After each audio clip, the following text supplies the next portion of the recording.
afternoon, everyone. Welcome to the AALL Symposium, our last event of the year. Before I start with any further acknowledgements and introductions, I want to begin with a welcome to country. So I begin today by acknowledging the traditional custodians of the land on which we meet and pay my respects to their elders past and present. I am on the traditional country of the Kaurna people of the Adelaide Plains, so I pay my respect to Ghana's elders past and present. I extend that respect to all Aboriginal and Torres Strait Islander peoples here today, and now welcome you to provide your own acknowledgement to country in the comments. Thank you, everyone.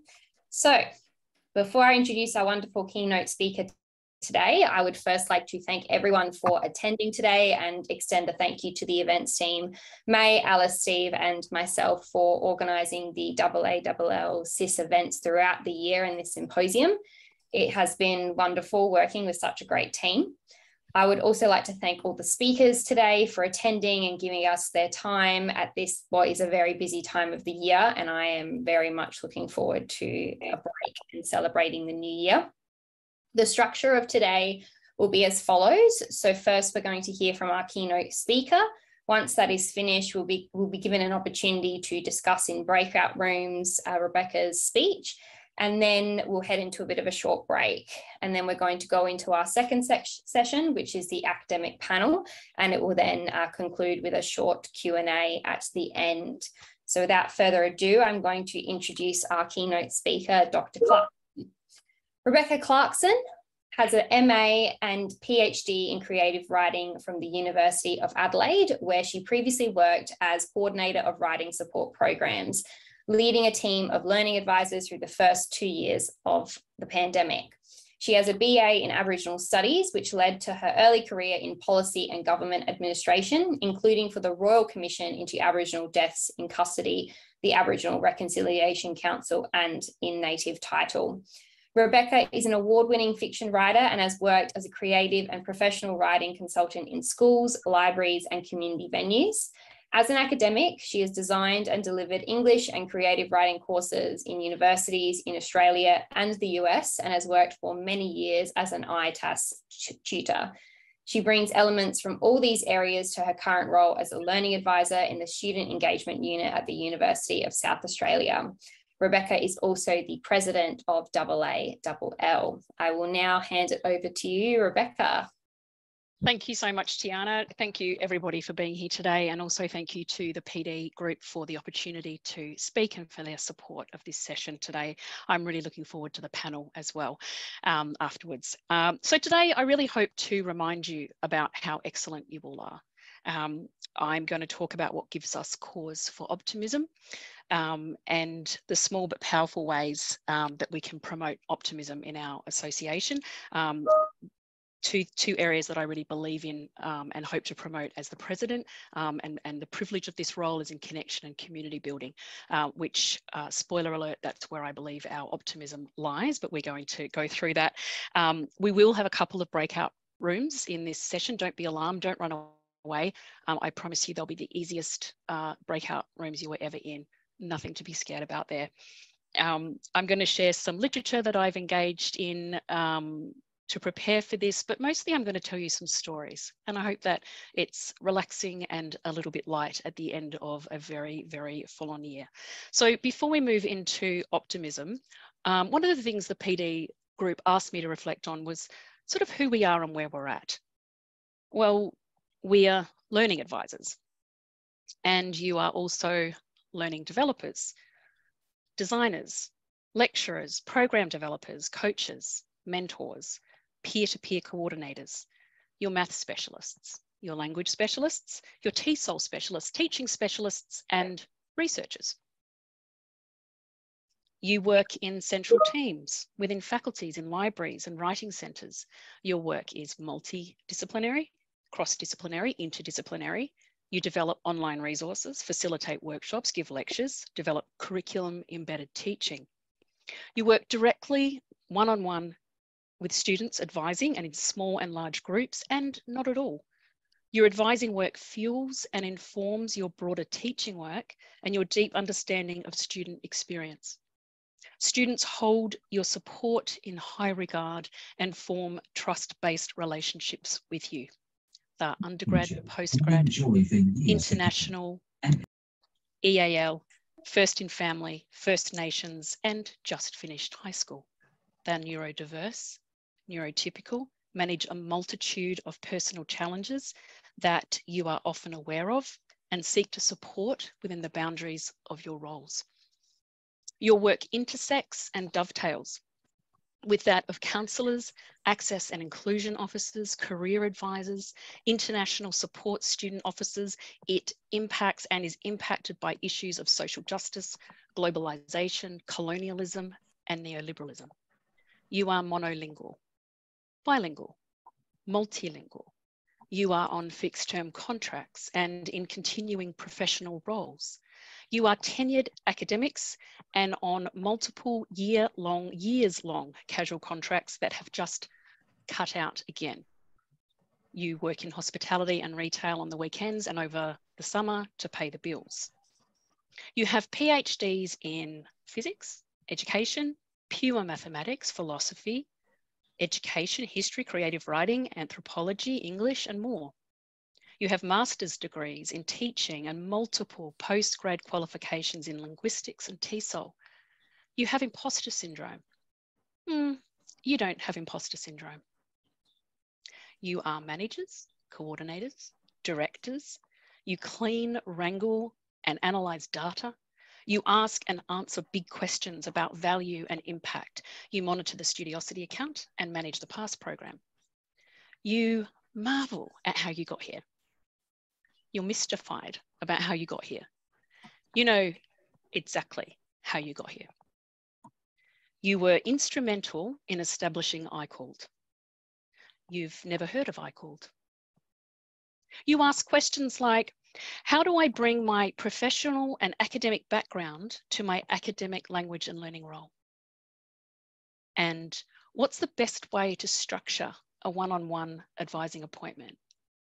And how do I capture and report on the complex, nuanced work my team does in the margins of what is being formally evaluated? All the work that goes without saying. You are a third space professional. You operate within the blurred boundaries of academic, professional, and administrative spaces. You operate in transitional spaces between students' worlds inside and outside the institution. You have hybrid professional identities defined by ambiguity and professional liminality. You are frustrated by this. You're distressed by this. You're comfortable with this. You're energized by this. You are a third space occupying subversive shapeshifter. Your work is defined by flexibility and adaptability. You were pivoting before the pandemic crystallized the concept and destroyed the word forever. And here is a little of the literature that I've drawn on to bring that description of us together. But also, you are tired. I'm tired. We're mostly really tired. Some of us are exhausted and some of us are burnt out. We know this for ourselves, and certainly labour force data from the past months and a few years suggest it. The last 12 months has been described as the great fatigue, the great resignation, and the epidemic of quiet quitting. And I want to take a little time to acknowledge this state because I think it's really important. We all have a touchstone moment, and I'd like to share mine. January 2020. So I'd just been returned from Christmas holidays. My family had been dominated, impacted in varying degrees of impact by the bushfires, first in South Australia in the Adelaide Hills and Kangaroo Island, and as fate would have it, also in Bateman's Bay in New South Wales. My family housed people during the Adelaide Hills fires who were losing their own houses, and we narrowly escaped being trapped by fires ourselves. I just bought a coffee. I was back at work. I was working at the University of Adelaide at that time, and I was heading back up to the office, and I bumped into one of the counsellors in the student support teams there. And she said, wow, And I said, yeah. And she said, how was your Christmas? And I said, yeah, pretty much defined by it all. And she knew exactly what I meant. Neither of us at that point had heard anything about a pandemic. We were referring to the bushfires. And I was really tired, and she was too. And then we discussed the year 12 cohort coming through. From 2019 coming into 2020, and particularly in South Australia. And she was saying, you know, a lot of those students are really struggling. We're seeing a massive increase in mental health problems, and we expect that these students are going to be very stressed.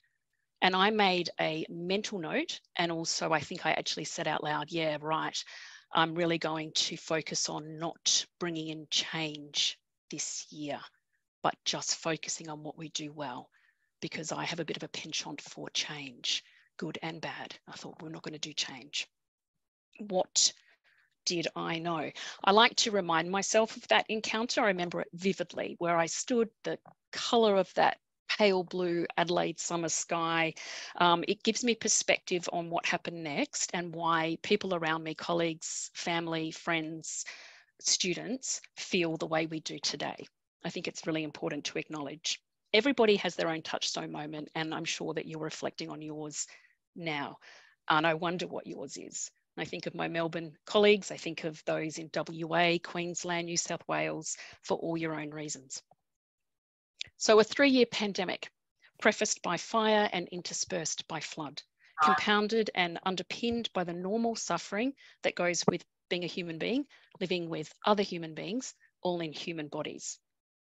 We've all been in it together, and our experiences have been unique. The pandemic is a recent layer of stress and change which hasn't all been negative, and it's important to note that. The transformation of practice in the last 3 years has been so radical. There's a sense that if you haven't worked in the sector during this time, it would be difficult to understand the impact of those changes.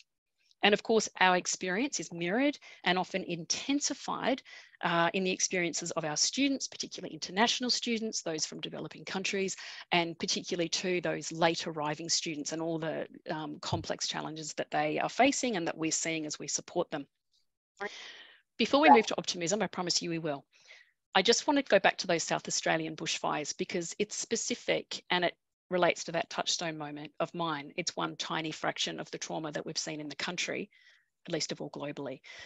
Figures published in the Chief Psychiatrist of South Australia's annual report last month show that 95% of new mental health referrals to child and adolescent mental health services over March 21 to March 22 period were by people directly affected by the bushfires of that time in the Adelaide Hills and Kangaroo Island back in 2019. And I share that because my point is that those traumas don't go away just because others have taken their place. And I don't take the view that we're post-pandemic, we're over it, let's go forward, let's do amazing things and charge forward. But that's not how human beings work. So I want to acknowledge that we're all working in this space, and that if you're feeling tired, then welcome. That people around you are as well. And if you're not feeling tired, you know people and care about people and work with people who are. So optimism. I love querying word choices when I work with students. It's one of my favorite things because I'm a word nerd, and it's just fun to say to a student, I'm not sure about this word, how about we look it up together?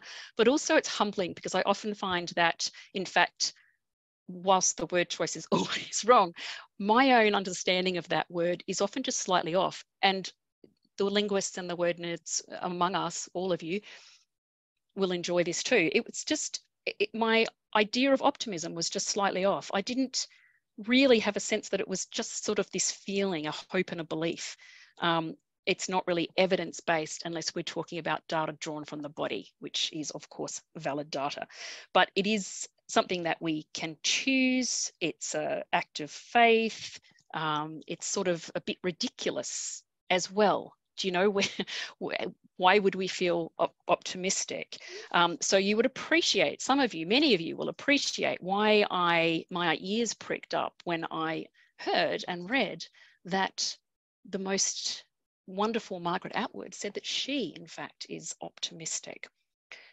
Margaret Atwood, stay with me. I'm sure that you all know her. author of more than 50 books of fiction, poetry, critical essays, and graphic novels, famously known for her dystopian fiction, and particularly The Handmaid's Tale, which is a viable novel of horror, now a HBO series that she says draws from things that have happened in life. That's what she's drawing on, happened in the world somewhere. So why would Margaret Atwood say that she is optimistic? Partly, she says, in her inimitable wry style, she is optimistic. I so want to do a Canadian accent here, but I won't, because things could be worse, quote unquote. She's 82 years old, and she says, I'm really old, and I remember when it was worse. She said this in June this year. Okay. She said it at the Collision Conference in Toronto. And she said that she believes that globally, and particularly in relation to the environment, we are at a breakthrough moment of renewal. She was in conversation with Yung Wu, who is the CEO of Mars Discovery District, which is the largest innovation hub in Canada for startups in clean technologies, and with whom Atwood works closely. And Yung Wu says, in every single entrepreneurial endeavor he's been on, it's the ability through what seems to be the harshest moments before the most miraculous things start to come. As an entrepreneur, he suggests we're in a renewal and breakthrough moment now. So it's an experience-based response, which I also found interesting, because obviously we work in a very different field, but I think that we are also impacted by the opportunity for renewal that comes after challenge and extreme global disruption. But it's more than that. His further explanation for optimism resonated really strongly for me. He's always bet on people. Miraculous things are done by small groups of committed people. And he believes in that. And I believe in that. Our work bets on people. And it made me think about what we can do in terms of collegiality, community building, and collaboration. Our interactions with, our investments in students is what we'll talk about a little bit later. For a moment, I just want to talk about our interactions with each other. My first AALL conference was actually in 2019. So I'm relatively new to this space. And it was the last time, of course, we met face to face. And the conference and meeting with you all, this community, was a revelation to me. It allowed me to join and identify with the community, but also find an intellectual space for sharing ideas and philosophies and theories of pedagogy. I heard research and practice that was innovative, evidence-based, sustainable, disruptive, at times radical. I loved it. And I remember at the time just feeling really curious about you all. I wanted to know what your journeys were. How did you get here? How did you get to working in this area? What do your teams look like? What happens at your universities? How does it work? And I was sort of running around finding out as much as I could. And it was in one of those, just as a little side note, one of those little chitty chatty moments that somebody said to me, you should be the South Australian state rep for AALL, and somewhat unwittingly found myself in the first meeting there. But I'm just so grateful for that, and it's just such a privilege to be here now. So I thank all the people that made that happen. And one of the privileges of being on the executive, and it's actually an opportunity that's open to anybody who's interested, is that I now attend these I-called meetings. Guido, whose face I can see there, also comes along now, which stands for the International Consortium of Academic Language and Learning Developers. And there are people here today who set this up with our comparative associations around the world. I won't list them because I might forget some, but this meeting is where I met Corinna Buckley, and who I'm still getting to know. I don't know her very well, but she's one of our colleagues in the UK. She's the instructional design manager at Solent University in the UK. And as you can see, she was co-chair of our UK counterpart. She came into this field as a learning advisor after gaining a PhD in archaeology. She said she came into this field by accident. And her research interests now focus on collaboration and community in learning development and how these impact and are impacted by our professional identities, particularly in terms of emotion and imposter syndrome. So that's the area of her research. I think it's really interesting. She and Kate Coulson, Head of Learning and Teaching Enhancement at the University of Northampton, wrote about leadership on the community blog for iCalled. And again, if many of you already know all of this, I understand that. But for those of you who don't know, this blog is you can access it via our website, the AALL website, and it's just an opportunity to hear what people are doing in our field. You can write for it as well. In fact, we'd love you to email us with an idea you've got about something you'd like to write and share for that blog, and we can make that happen. But in Corinna's blog, which is how I've found out more about her, she talks about starting out as a learning developer. She was a team of one in 2010, physically and socially isolated from colleagues and located in the library. The librarians one day invited her to come to their daily tea break. And I love that the librarians at Solent University have a daily tea break. And Corinna was invited, and she says that this was the connection she built by going to those tea breaks was the foundational network that she drew on to transform Solent University through the fast and monumental pivot to online learning, and it's formed the basis of her research. So she says that in the staff room, they chatted, mostly not about work, actually, mostly just sort of about other things. They got to know each other. And as they did that, the librarians were prompted to introduce her to lecturers in faculties. They started sending her students and working with her on embedding learning development into the curricula. But her point is that everything about her career trajectory, everything about the best work that she believes she's done came from those seemingly banal, meaningless, chitty-chatty sort of discussions in the tea room. We know this. There's a lot of research. It's a water cooler sort of discussions, but it's powerful, it's real. And what I'm saying today is that this is where our cause for optimism is. It's not new. It's not groundbreaking. People call it networking. I don't like the word networking. I just sort of think it's sounds a bit cynical. And also, I think that it's not this sort of necessarily directed idea of I'm going out to progress my career, or I'm going out to build ideas about what I'm going to do in this program. It's about what comes before that. It's about building trust, getting to know people, and having conversations that seem left field, that are curious, that don't necessarily seem to be about the thing itself, but which build connections which lead to it. I love what Debbie said in the AGM that some of you were just at recently. What was the phrase she used? I wrote it down. A throwaway. Somebody made a throwaway line about we should have a special interest group for maths advisors. Well, now we do, and it's doing some amazing things. So this is your first invitation to go into a breakout room. I'm going to invite you to go in there and just have a chat with people.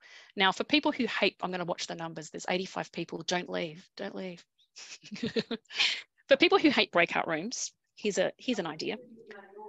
Start with a person whose first name is first in the alphabet, and get them to speak first and work through the group in that way, and say where you work and what your day looks like and the structure of your team.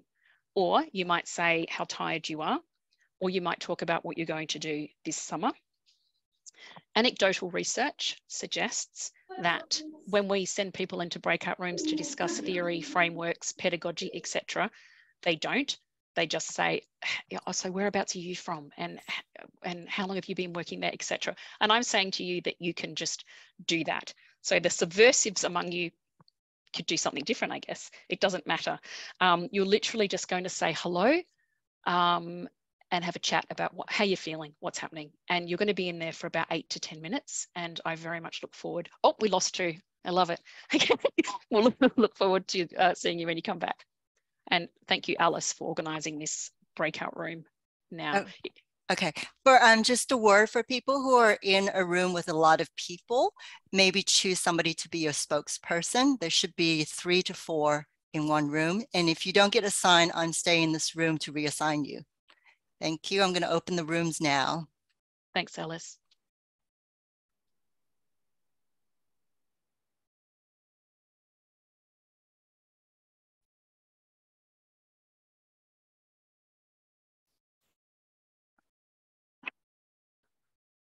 Back. Thanks, Alice.